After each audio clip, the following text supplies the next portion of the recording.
Have you ever noticed that the people who ramble in meetings are usually the ones that have a lot of expertise and a lot of knowledge? Well, surprise, surprise, that's actually not a coincidence. And in this video, I'm going to talk about what's going on in terms of rambling and the fact that not all rambling is made equal. Then we'll talk about what you do about it. If that's you and you find yourself going on too long and knowing, oh my goodness, I've already lost them, then this video is for you. Let's get right into it. Reality is, there are several reasons why you might ramble when you are explaining your work. It can be down to a whole host of things, but in this video, I'm going to talk about three that are quite common, particularly if you have an area of expertise which is quite niche, quite specific, and very deep and narrow. Let's talk about that. The first kind of rambling is complexity rambling. This is where you have such depth of knowledge and expertise that the process of trying to make it accessible to the people in front of you who do not have that same level of expertise is what is causing you to ramble.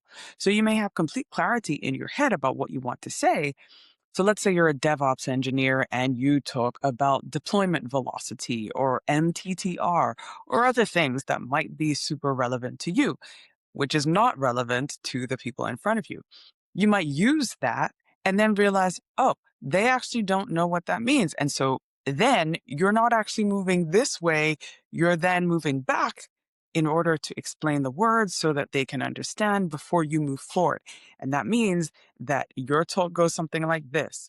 It goes like this, and then you go back, and then it continues, and then you go back, and then it continues, all of that, making your whole talk longer and it feeling to your audience like you are rambling. It's not a continuous flow from A to B in a logical sequence. That's because of the complexity. So what do you do if it is complexity rambling that you are doing? My recommendation, use an analogy. Analogies are perfect because they reach into the world of your audience and then they slap your expertise onto it. So now they have something that they are deeply familiar with, but you have given them something to then add a concept on, which is your area of expertise. So they don't need to understand the complexity of your work in order to understand the implications of what your expertise has to offer. And that is the key difference that you are maximizing when you use an analogy. So find that comparison, find that analogy that you can use, and then stick with it and resist the urge to go back into your own expertise, into your own jargon in order to explain. When you use that analogy, you will be able to have a logical flow from start to finish that they are able to follow. Now let's talk about the second kind of rambling, and that is cognitive overload rambling. This is where you have so many thoughts inside your mind, but you're not exactly clear on what it is you want to pick in order to give your audience.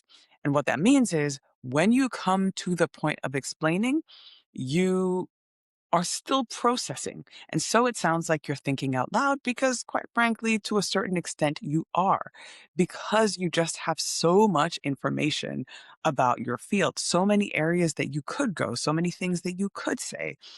If you were to ask me about an area I know nothing about, like, let's say, fintech engineering, if you told me one thing, then I could just explain that one thing.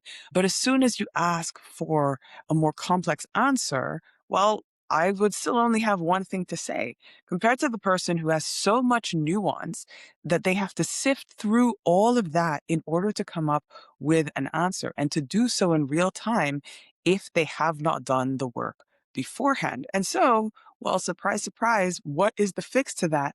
It is to be crystal clear about what area and what elements of what you know you are going to bring to your presentation. This is best done with a brain dump exercise where you write all the things that you could potentially say if you had 3 hours, right? When you do that, it will become clear to you which points you want to extract and put in your presentation. The difference between doing so off the cuff and writing down all of what you would like to say means that in the second example, everything you say will have earned its place in your presentation. And it will not sound like, oh, you picked at this point, but then you didn't finish it. And then you started this point, and then we went round in a circle to come back to that point, and then we didn't even know where we ended up at the end. Instead, you have all of what you know and all of what you want to say on a piece of paper or on a screen. And then, in accordance with what the objective is you're wanting to accomplish in your presentation for that particular audience, you can choose the points that will best serve them. And by the end, they will have far greater clarity on what your points were and how those points are relevant to them.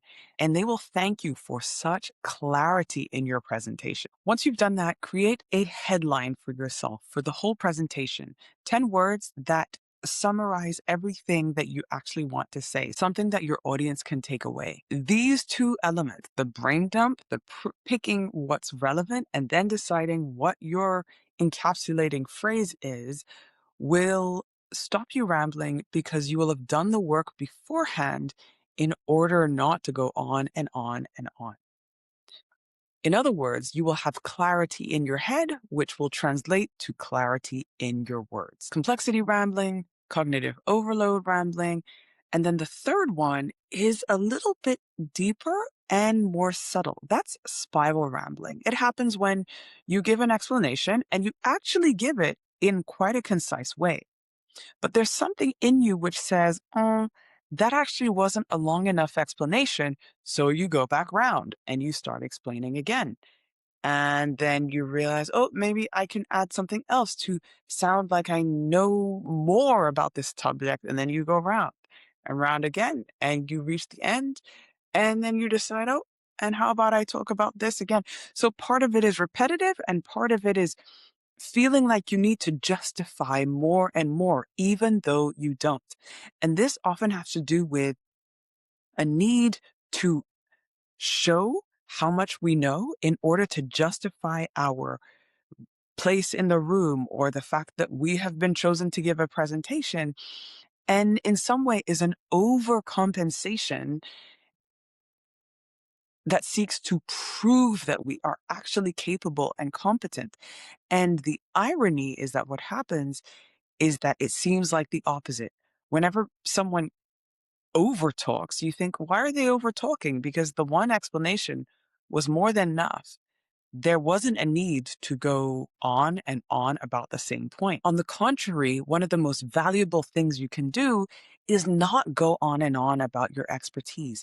It's simply finding what is the most valuable and simple way I can demonstrate this expertise or the value of this expertise to my audience in such a way that they see clearly how to move forward. This is the most valuable way to package your expertise. Ultimately, if they need any clarification or precision, they will always ask you for it. So you don't need to offer reams and reams and reams of expertise that is just more and more justification, clarification if they haven't asked for it. If you give an explanation and it lasts 2 minutes, and at the end of it, you think, actually, I think that encapsulates everything I want to say, then so be it. Pause and end. And when you do, trust that it is enough and also trust that you are enough. I know it sounds like rah rah, power to you, but genuinely, that will change how you show up in a room. If you know that you are enough and what you know is enough, then you are going to come off differently in that room. You have something genuine and valuable to share from all of these years that you have spent in your particular field. And it's not there in that room that you need to start proving it. It is all of those years before that are the proof that you need. So those are the three: complexity, cognitive overload, and then your uh, spiral rambling. Now, one other short thing I will say about rambling is The chances of rambling can also increase when, if you are giving a presentation, you have people call out their questions in the middle of your presentation. This can be uh, destabilizing depending on your level of comfort with the audience and what their questions are.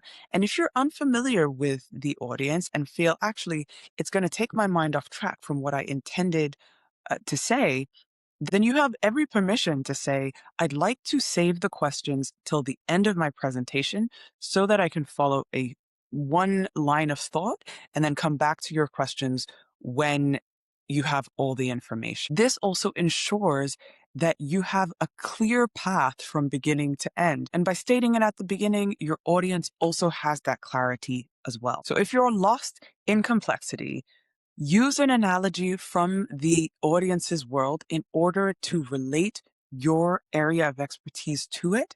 If you're lost in cognitive load, brain dump everything you know about this topic for this presentation onto a piece of paper or type it out.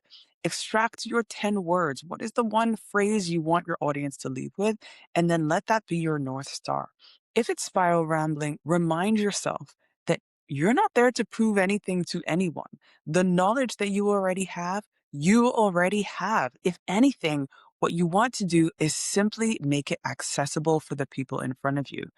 So if there's an easy way to explain it, even if it sounds too simplistic to you, chances are it's actually probably at exactly the right level for the people in front of you. So stand in that confidence, knowing that that was enough and that you are also enough. So let me know how you get on with that, and I will see you next time.